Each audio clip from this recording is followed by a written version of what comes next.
구약성경 역대상 10장 1절에서 14절의 말씀입니다.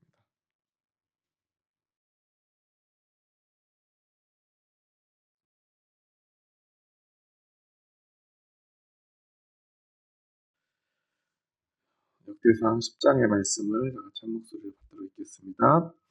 블레셋 사람들과 이스라엘이 싸우더니 이스라엘 사람들이 블레셋 사람들 앞에서 도망하다가 길보아 산에서 죽임을 당하여 엎드러지니라.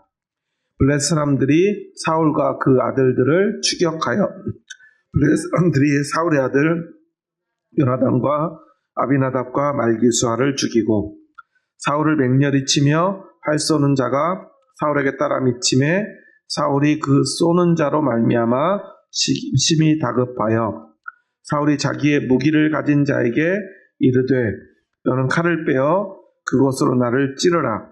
할례 받지 못한 자들이 와서 나를 욕되게 할까 두려워하노라.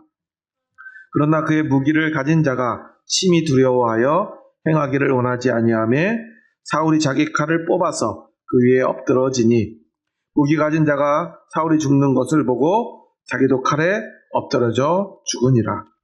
이와 같이 사울과 그의 세 아들과 그 온 집안이 함께 죽으니라. 골짜기에 있는 모든 이스라엘 사람이 그들의 도망한 것과 사울과 그의 아들들이 다 죽은 것을 보고 그 성읍들을 버리고 도망하매 블레셋 사람들이 와서 거기에 거주하니라.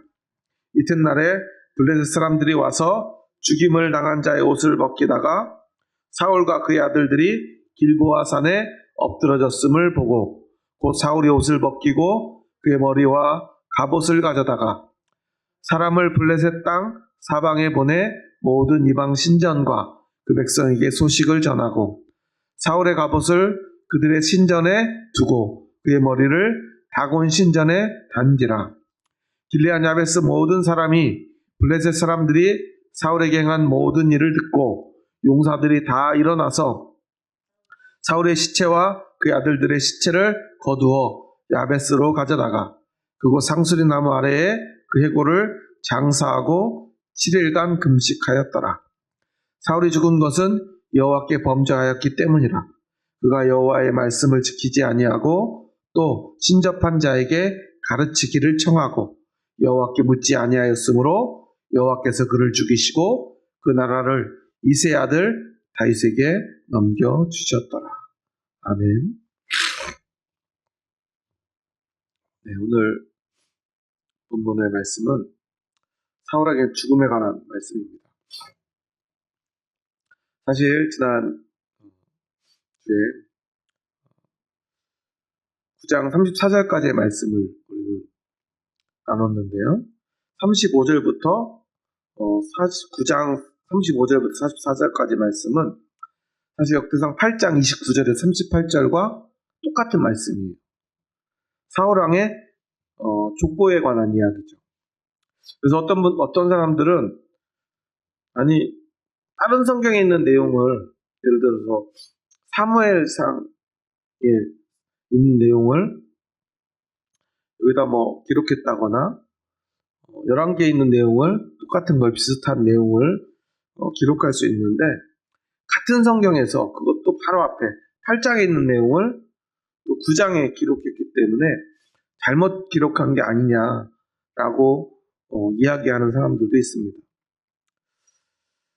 그런데 이 내용의 전개를 보면 아마도 오늘 10장 1절에서 14절 말씀을 기록하기 위해서 족보를 기록한 그 마지막 성경인 9장의 사울의 족보를 다시 한번 기록하고 그러한 사울왕이 어떻게 죽었는지를 기록한 것이 아닐까 사람들은 생각합니다. 그리고 오늘 10장의 내용을 보면 사울왕에 관한 이야기, 적어도 한 나라의 초대왕, 그 왕에 대한 기록을 이렇게 너무나 짧게 그것도 그냥 마지막 전쟁에서 죽은 것만, 그리고 얼마나 불미스럽게, 그리고 그 이후에 얼마나 이방인들에 의해서 농락을 당하면서 죽음 이후까지도 그렇게 부끄러운 죽음을 당하게 되었나 하는 것만을 기록해놨어요. 그렇다면 사울왕은 잘한 게 하나도 없을까요? 그렇진 않을 거예요. 왜냐하면 뭐만 봐도 알 수 있냐면 오늘 뒷부분에 보면 이 블레셋 사람들이 전쟁이 승리하고 나서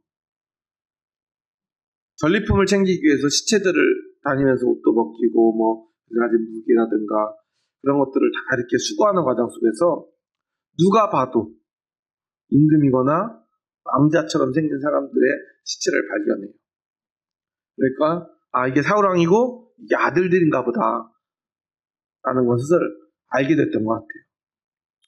그래서 사울왕의 옷을 벗기고요, 옥을 잘라요. 그래서 그 갑옷은 이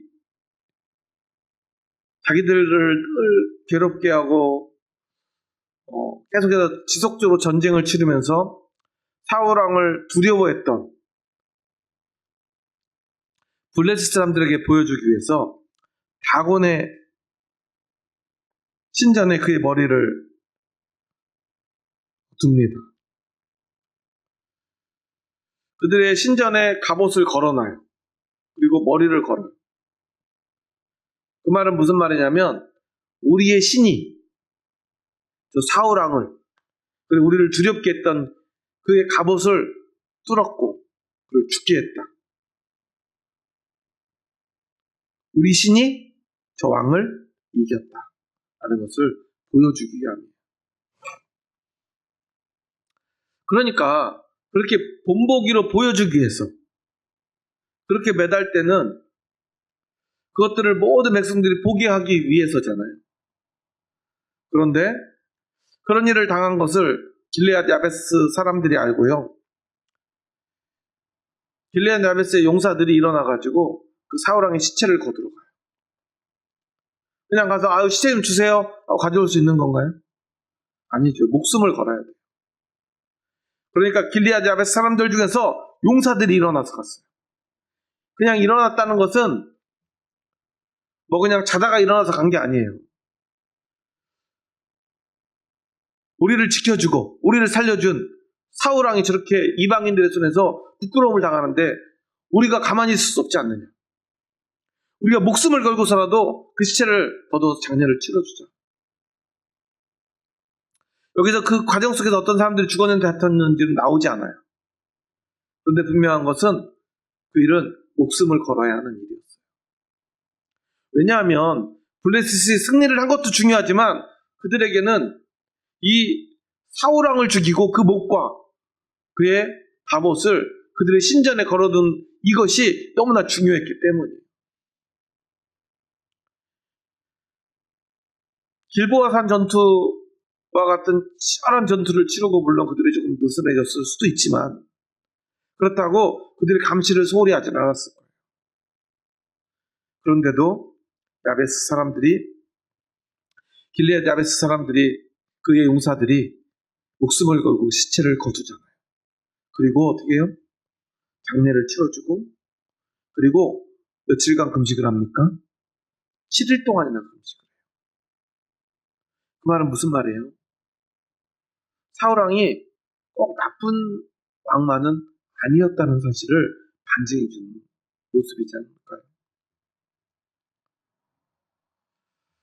분명히 사울왕이 잘한 것도 많았던 것 같아요. 그리고 어쨌거나 첫 번째 왕이라는 상징적인 의미도 있어요. 우리도 그런 것들을 기억하잖아요. 조선시대 첫 번째 왕이 누구죠? 웬만하면 다 알아요. 이성계라는 거를. 그렇죠? 고려의 첫 번째 왕은 누구죠? 고려의 왕은 누구죠? 왕건 아닌가요? 우리가 뭐 세 번째, 네 번째, 뭐 22번째 이런 왕은 잘 몰라요. 첫 번째 왕은 다 알아요. 그만큼 중요하죠. 그런데 오늘 역대기에는요. 사울왕에 대해서 중요하게 이야기하지 않아요. 그가 잘못했거나 첫 번째 왕으로서 아무 의미가 없기 때문이 아니에요. 사실 사울왕의 모습을 보면요, 나름 백성을 위하고요, 또 어떤 면에 있어서 굉장히 용맹하고요, 전쟁에서 굉장히 잘 싸우는 왕 중에 하나였던 것 같아요. 블레셋 사람들이 사울왕을 두려워하는 모습을 여러 번 보이거든요. 그리고 오늘 사울왕이 죽은 곳을 봐도 우리가 사울왕이 보통의 왕은 아니었음을 알 수 있는데요. 오늘 1절에 보면 블레셋 사람들과 이스라엘이 싸우더니 이스라엘 사람들이 블레셋 사람들 앞에서 도망하다가 길보아 산에서 죽임을 당하여 엎드러지니라 라고 기록을 해요. 그리고 우리는 이 전투를 길보아산 전투, 길보아 전투라고 보통 말을 합니다. 사실 그동안 이스라엘이 블레셋과의 많은 전투에서 웬만하면 잘 치지 않았어요. 치열하게 싸웠습니다. 그런데 사실 이건 말이 안 되는 거예요. 왜냐하면 이 전투력을 보면 블레셋과 이스라엘은 상대가 되지 않아요. 그런 사례들을 보면 마치 블레셋과 이스라엘의 싸움은요, 세대가 이렇게 다른 나라들끼리 싸우는 것과 비슷해요. 예를 들어 지금 세계에서 전쟁이 벌어졌다고 생각해 보세요. 핵무기를 가진 나라와 가지지 않는 나라가 싸우면 누가 이길까요? 핵무기를 가진 나라가 마음만 먹으면 상대 나라를 완전히 없애버릴 수도 있어요. 그런데 핵무기를 서로 쓰지 않기로 그렇게 협의를 하고 그러지 않으려고 노력하는 거죠. 예를 들어서 항공모함이 있는 나라와 항공모함이 없는 나라가 싸우면 누가 이길까요? 상대가 되지 않을 거예요. 좋은 전투기를 가진 나라와 그렇지 않은 나라가 싸운다면 그 전쟁이 상대가 될 수 있을까요? 그런데 마치 이런 것처럼 블레셋 사람들은요, 철로 된 무기를 가지고 있었어요.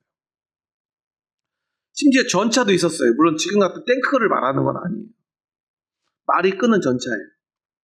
그런데 이 전차 하나면요, 일반 창이나 칼을 든 보병들 수십 명, 수백 명을 그냥 무력화시킬 수 있는 무기였어요.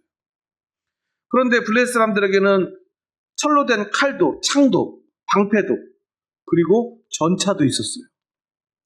우리가 예를 들어서 다윗이 골리앗과 싸울 때 보면 골리앗이 든 무기에 대해서 막 설명을 하죠.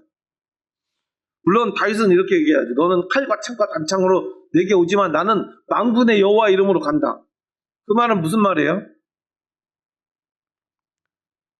블레셋 사람들은요, 이 골리앗의 모습을 우리가 상상해 보면 알 수 있듯이 온몸을 철로 된 갑옷으로 두르고요, 커다란 철로 된 방패를 들고요, 흰 창을 가지고 큰 칼을 가지고 또 자기를 보호할 수 있는 근접전을 싸울 수 있는 단검도 가지고 그리고 전쟁에 나가요.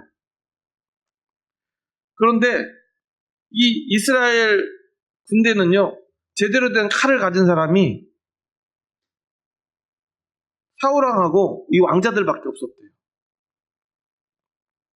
그럼 뭘 가졌을까요? 철기시대 이전이 뭐죠? 청동기, 석기. 아마도 이스라엘 백성들의 무기는 기껏해야 그냥 농사 지을 때 쓸만한 돌로 만든 어떤 것들, 이거나 아니면 기껏해야 청동기와 철기가 부딪히면 청동기는 그냥 찌그러져요. 부서져 버려요. 사실 싸움이 안 되는 거예요. 맨몸으로 싸우는 거나 다름없어요. 칼 든 상대야. 그런데다 전차까지 끌고 나온 그들과 처음에 평지에서 싸움이 시작돼요. 넓은 평지에서 싸움이 시작되는데 사울왕이 보니까, 물론 그는 용맹한 사람이지만 여기서 싸워가지고는 저 전차와 그들의 군대를 당해낼 방법이 없을 것 같아요. 여기서 그냥 성경을 대충 읽어보면 그냥 그들이 어떻게 할 수가 없어 그냥 도망친 것처럼만 표현되어 있지만, 이 전쟁에 대한 내용을 좀 자세히 뜯어보면요. 어떤 면에서는 사울이 아주 전략적으로 자기들이 불리한 상황 속에서 이길 수 있는 방법을 찾은 게 아닌가 생각해 볼 수 있다는 거예요. 산속에 가면 나무와 숲이 우거진 그리고 길이 울퉁불퉁한 산속에 가면 전차가 별로 쓸모가 없어지죠. 좋은 무기를 가지고 있지 않아도 그 좀 좁은 곳에서 나무를 아니면 어떤 바위를 장애물 삼아가지고 싸워볼 만하다고 생각했던 것 같아요. 좋은 전략을 가지고 최선을 다해서 전쟁에서 승리하려고 애썼던 왕이라는 사실이에요. 더군다나 지금 왕이 전쟁의 한복판에 나가 있어요. 여러분 생각해 보세요. 지금 한국이 전쟁이 납니다. 대통령이 제일 앞에 나가 싸울까요? 지금 이재명 대통령 아마 국민들을 위해서 몸을 바칠 수 있는 분일지는 모르겠지만 절대로 전쟁 나면 대통령이 앞장서지 않아요. 그런데 사울왕은요, 자기만 나가는 것이 아니라 오늘 본문에 보면 사울왕보다 먼저 죽은 사람들이 누구죠? 2절 말씀 함께 읽습니다. 10장 2절입니다. 블레셋 사람들이 사울과 그 아들들을 추격하여 블레셋 사람들이 사울의 아들 요나단과 아비나답과 말기수아를 죽이고. 사실 사울이 죽지 않고 살았어도요, 그는 이제 살아도 산 것 같지 않은 사람이 된 거예요. 그 왕위를 물려받을 왕자들이 다 죽어버렸어요. 심지어 6절에 보면 이렇게 기록하고 있어요. 이와 같이 사울과 그의 세 아들과 그 온 집안이 함께 죽으니라. 집안 사람들이 다 죽었대요. 물론 실제로는 사울 왕의 가족들 중에 살아남은 사람이 있습니까? 없습니까? 있어요. 그런데 전쟁에 참여한 왕과 아버지와 아들들이 다 죽었다는 거예요. 그리고 또 한 가지 중요한 의미가 있죠. 이제 사울 왕이 죽음으로 그 집안 사람들이 함께 죽으니라. 곧 이제는 그 왕좌를 이어받을 사람이 아무도 없다는 거예요. 그의 왕좌가, 그의 왕권이 완전히 끝나버렸다는 거예요. 더 이상 그 왕좌를 물려받을 사람이 없다는 것입니다. 그의 왕조가 이곳에서 모두 끝났다는 사실을 기록하고 있는 거죠. 보통의 왕이라면, 요즘으로 말하면 대통령이나 총리라면 그렇게 전쟁에 앞장서겠습니까? 사울왕이 정말 나쁜 왕이었다면 자기가 직접 전쟁에 앞장서서 목숨을 걸었겠습니까? 하지만 그는요, 참 소중한 아들들도 그리고 자기 자신도 전장에 뛰어들었어요. 적당히 뒤에서 싸웠다면 죽지 않았을 수도 있어요. 하지만 왕자들도 제일 앞장서서 나가 싸워 죽었어요. 사울왕도 끝까지 싸우다가 도저히 견딜 수 없는 상황에서 자살을 하고 말죠. 여기서 우리가 기억해야 될 게 있습니다. 인간의 생각으로 아무리 좋은 전략을 세우고요, 좋은 방법을 찾고요, 승리할 수 있는 길을 찾아가도 하나님이 함께 하시지 않는 좋은 전략은 아무짝에 쓸모가 없다는 사실이에요. 그의 목숨을 구하지도 그의 백성들을 구하지도 못합니다. 그의 아들들도 살려내지 못했어요. 이유는 하나입니다. 그가 여호와께 범죄했기 때문이에요. 오늘 본문 13절에 보면 사울이 죽은 것은 여호와께 범죄하였기 때문이라 기록하고 있죠. 그런데다가요, 그 사람은, 사울왕은 마지막 순간까지 믿음의 길을 선택하지 않았던 것 같아요. 오늘 본문에 보면 마지막에 맹렬히 싸우다가요, 아마 궁수들한테 걸린 것 같아요. 활을 쏘는 원거리에서.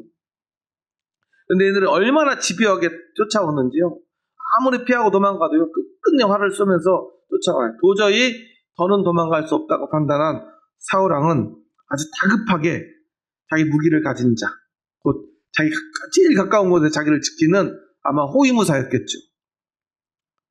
너는 칼을 빼어 그것으로 나를 찌르라 그래요.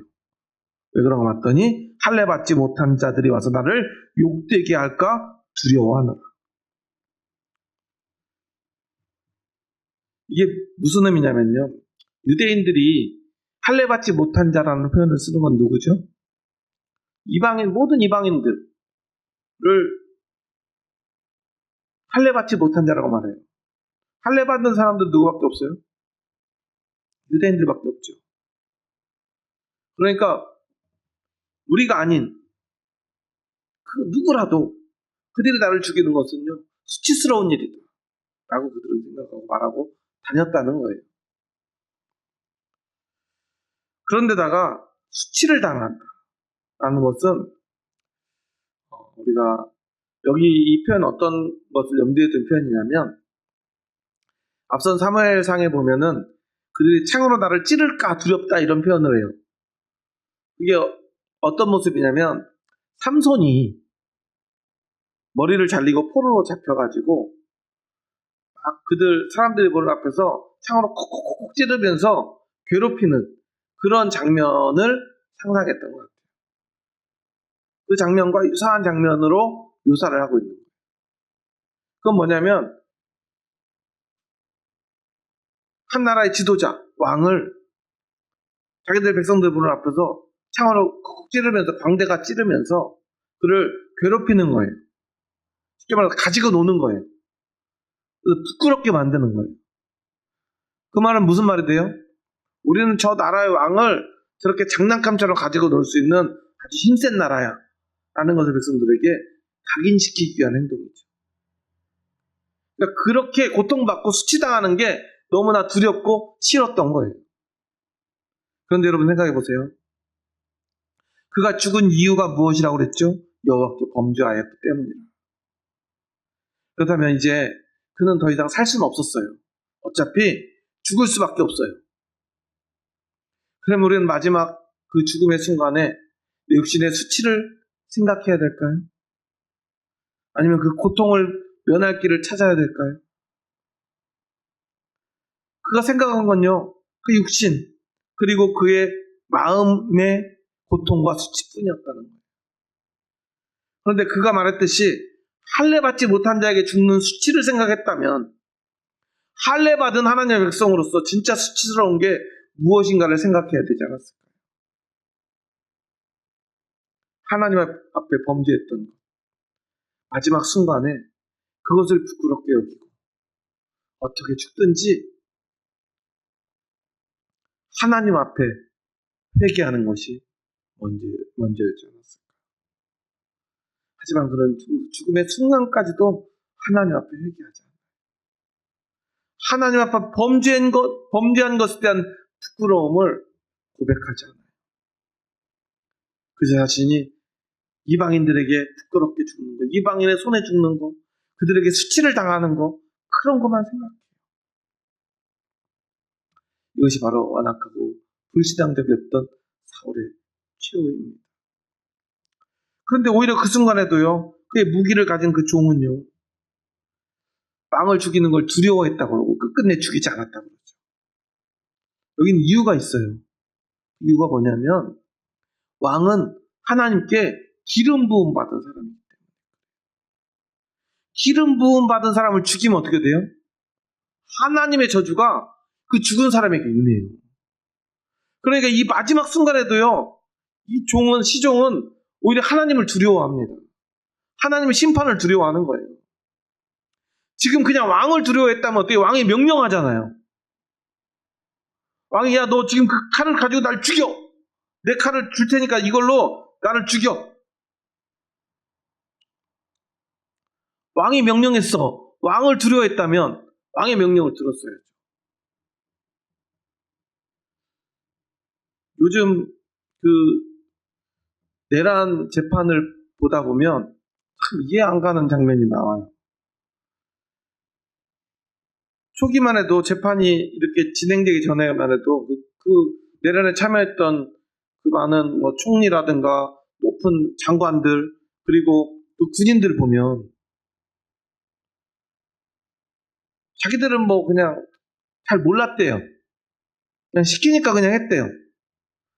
그런데 CCTV 같은 거 보면 굉장히 열심히 적극적으로 즐겁게 막 하는 모습들이 보이죠. 그리고 어떤 사람은 그래요. 그게 뭔지 잘 몰라도 대통령이 시키니까 할 수밖에 없었다. 이런 얘기를 하기도 하고요. 근데 어떤 사람은 아무리 대통령이지만 이건 아니다 해서 그걸 거절하거나 거부했다는 사람들도 있죠. 그런데 그걸 거절하고 거부하는 게 얼마나 어려웠는지. 어떤 장군은요, 막 재판 가운데 하필이면 일부러 그랬는지 모르겠지만 대통령하고 전 대통령이죠. 배질 신문을 해요. 그 전에 자기가 얼마나 고통스럽고 두려웠는지 그 군인들 앞에서 제일 막 높임받고 그 자리에 가기까지 얼마나 힘들고 어려운 과정들을 거쳤겠습니까? 그런데요, 막 어린아이처럼 막 울어요. 그때만 생각해도 막 눈물이 난대. 그래서 북받치는 감정을 못 이기고 막 울더라고요. 아마 그 사람 인생의 처음이자 마지막 순간일 거예요. 그런 부끄러운 모습. 그런데 대통령이라고 하는 이 권세 앞에 그것을 거절하는 것이 얼마나 두려웠으면 그걸 생각만 해도 눈물이 북받쳐 오르고 어린아이처럼 눈물을 흘리겠습니다. 그런데 지금보다 더 큰, 어떤 대통령보다 더 큰 권세를 가진 게 바로 그 과거의 왕 아닙니까?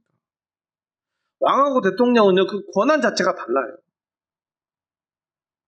왕은요, 그 모든 백성들의 생사여탈권을 가지고 있는 사람이에요, 실제로. 지금 대통령은 그럴 수 없죠.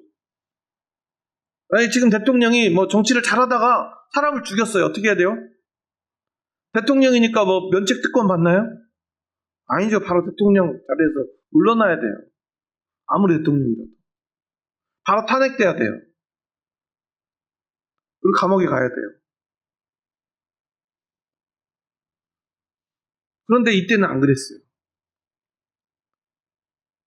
그런데 오히려 이 종은 그 왕보다, 왕의 권세보다, 왕의 칼끝보다 하나님이 더 두려웠던 거예요. 그리고 왕이 자살하자 그도 죽습니다. 왕을 두려워하는 것이 아니라 그 고대 시대에 왕의 종은, 왕의 호위무사는 왕이 죽으면 따라 죽는 그런 관습들이 있었다고 해요. 근데 여기는 용기가 필요하죠. 그리고 충성심이 필요합니다. 그가 사울왕을 무시하지 않았다는 증거예요. 그럼 도망가 살 수 있었을 거예요. 왜냐하면 그는 왕이 아니니까. 적들이 그렇게까지 자기를 쫓아오지는 않았을지도 몰라요. 도망가면 살 수도 있었을 거예요. 하지만 자기가 지켜야 될 왕이 죽으니까 스스로 목숨을 끊어요. 그가 왕을 멸시하거나 무시한 건 아니라는 사실을 우리는 여기서 알 수 있어요. 하지만 그 어떤 왕의 명령보다 그가 두려워한 건 그 왕의 권세가 아니라 그를 세우신 하나님의 권세라는 사실이에요. 그런데 정작 그렇게 기름 부음 받은 왕은 어떻습니까? 사람을 두려워하고 고통을 두려워하고 수치를 두려워합니다. 그런데 왜 하나님은 두려워하지 않죠? 이것이 바로 사울왕이 이렇게 비참한 최후를 맞이할 수밖에 없는 이유라는 사실이에요. 역대기에서는요, 사울왕에 대해서 정말 극도로 짧게 다뤄요. 이유가 있습니다. 물론 사울왕이 잘한 것도 참 많고요. 사울왕에 대해서는 쓸 얘기들이 참 많이 있어요. 하지만 그 모든 것들을 빼고 오직 한 가지, 그 부끄러운 죽음만을 기록합니다. 왜냐하면 하나님 앞에 범죄하면 그가 잘했던 것, 좋았던 것, 그가 애썼던 것, 그 모든 것이 의미가 없어지기 때문에. 오늘 우리도 마찬가지입니다. 우리 하나님 앞에서 믿음으로 산다는 것의 의미를 우리는 잘 기억해야 돼요. 내가 열심히 잘했으니까, 나름 노력했으니까, 내 방법대로 좋은 방법들을 잘 찾아냈으니까, 성실하게 열심히 노력했으니까가 아니에요. 하나님 앞에서 범죄하지 말아요. 범죄한다는 건 뭐죠? 사울왕을 통해서 범죄한다는 것에 가장 중요한 의미를 우리는 알아야 돼요. 사울왕이 하나님께 버림받은 가장 결정적인 이유가 무엇입니까? 그것은 순종하지 않았기 때문에.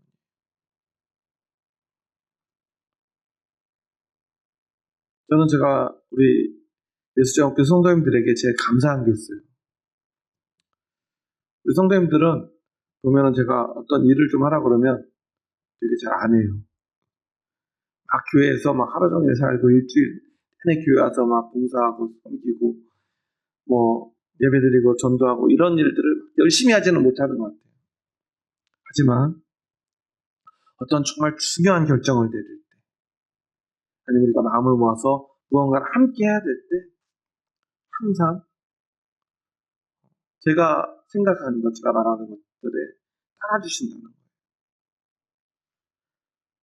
그리고 과거에는 참 어떤 일을 하나를 제가 결정하고 한다는 게 참 힘들었어요. 왜냐하면 이런 사람, 저런 사람, 그런 사람들을 설득하는 시간들이 참 많이 걸렸던 것 같아요. 근데 요즘 우리 예수장학교 성도님들 보면요, 그런 일들이 별로 필요가 없어요. 여러분 이렇게 하면 어떨까요? 반대하시는 분이 없어요. 물론 가끔 제가 고민이 되긴 해요. 혹시 내가 너무 강압적으로 교인들을 억압해서 무서워서 그냥 따르나? 그런데 제가 여러분들도 알다시피 뭐 어떤 일에 대해서 강요하고 그러는 스타일은 아니잖아요.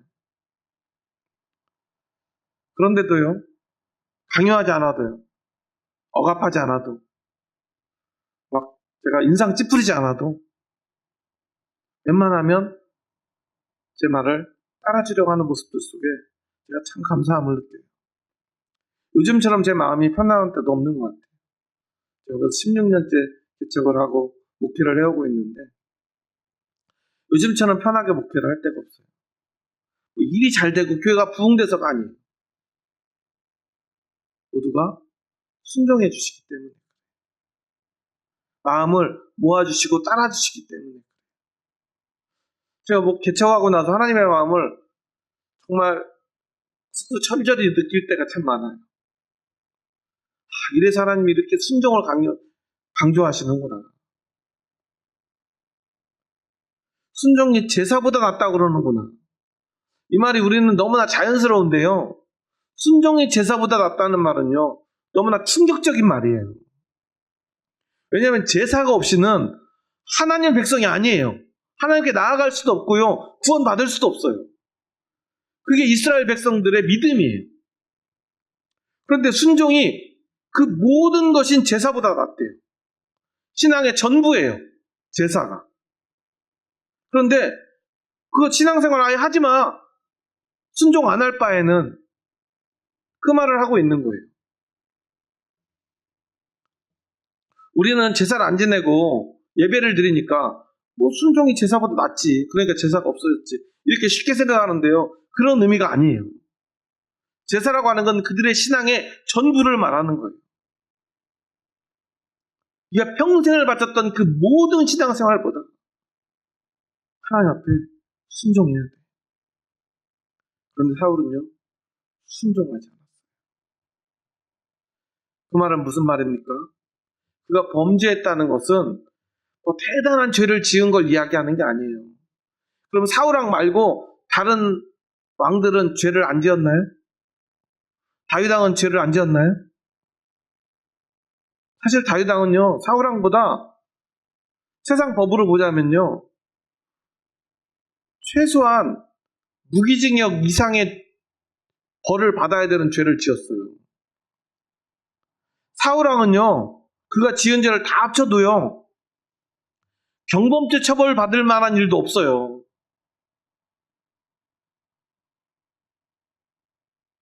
그런데요, 사울왕은 버림을 받고 다윗왕은요, 지금 이제 사울왕의 이야기가 끝나면 그때부터 다윗왕의 이야기와 다윗 왕조에 대한 이야기만 계속해요. 그 차이는 무엇입니까? 이 범죄라고 하는 것의 의미 때문에 그래요. 다윗왕은 하나님 앞에 언제나 순종했기 때문에. 하지만 백성을 위해 최선을 다했고 마지막까지 목숨을 바쳤지만 사울왕은 하나님께 순종하지 않았어요. 순종한다는 건 뭘까요? 하나님을 중심으로 살아가는 거예요. 하나님 편을 생각하고 하나님이 원하는 걸 하고 하나님이 원하지 않는 걸 하지 않는 거예요. 그런데 우리는 신앙생활을 어떻게 하죠? 열심히 기도하면 된다고 생각해요. 어떻게 열심히 기도해요? 내가 원하는 걸 하나님께 열심히 큰 소리로 오랫동안 반복해서 부르짖으면 그게 좋은 신앙, 좋은 기도라고 생각해요. 그게 여러분 순종입니까? 아니죠.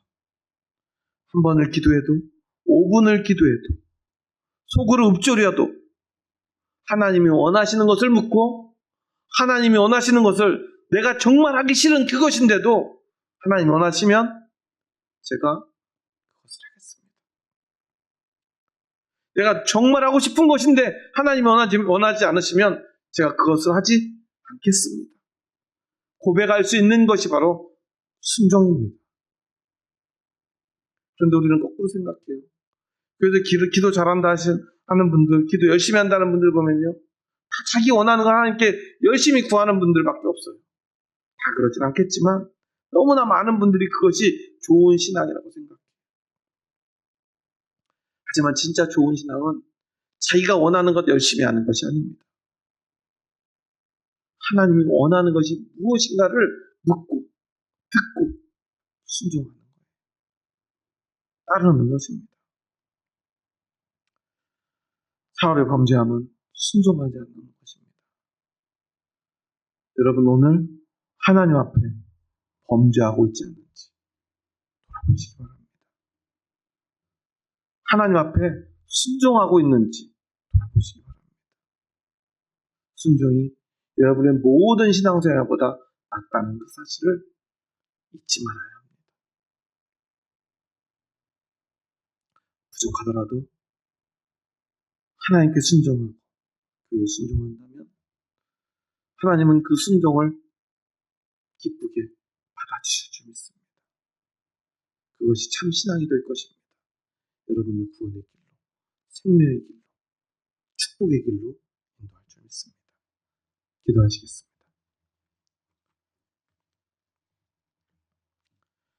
하나님 감사합니다. 저희 부족하고 약한 자들 사랑하셔서 저희들을 주님의 뜻 가운데로 불러주시니 감사합니다. 오늘 사울 왕의 마지막 순간을 함께 했습니다. 어쩌면 장렬하고 처절한 나라를 지키기 위해서 백성을 살리기 위해서 왕임에도 불구하고 목숨을 걸고 전장으로 나아갔습니다. 그곳에서 왕으로서 군사와 백성을 지키기 위해 최선의 전략도 세웠습니다. 최선을 다해 싸웠습니다. 목숨을 바쳐 싸웠습니다. 하지만 그 모든 것들은 하나님 앞에 범죄함이 되었습니다. 그는 부끄럽게 죽었고 죽어서도 부끄러움과 수치를 면하지 못했습니다. 이유는 하나뿐입니다. 그가 하나님 앞에 여호와 앞에 범죄하였기 때문이라고 성경은 기록합니다. 그의 범죄함은 세상에 사람에 대한 것이 아니라 하나님 앞에 순종하지 않았던 것임을 기억합니다. 죽음을 앞두고도 자신의 육신의 고통과 수치만을 생각했던 그 어리석음을 기억하게 하여 주시옵소서. 오늘 우리도 그렇게 살아가고 있지 않은지 돌아보게 하여 주시옵소서. 하나님 앞에서 범죄하지 않는 저희들 되기 위하여 오늘 하나님 앞에서 순종의 믿음을 고백할 수 있는 저희들 되게 하여 주시옵소서.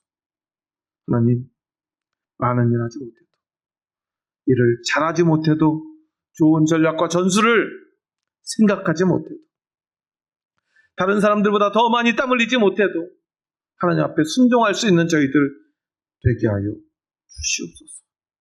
그리고 하나님 앞에 순종의 고백으로 기도할 수 있는 저희들 되게 하여 주시옵소서.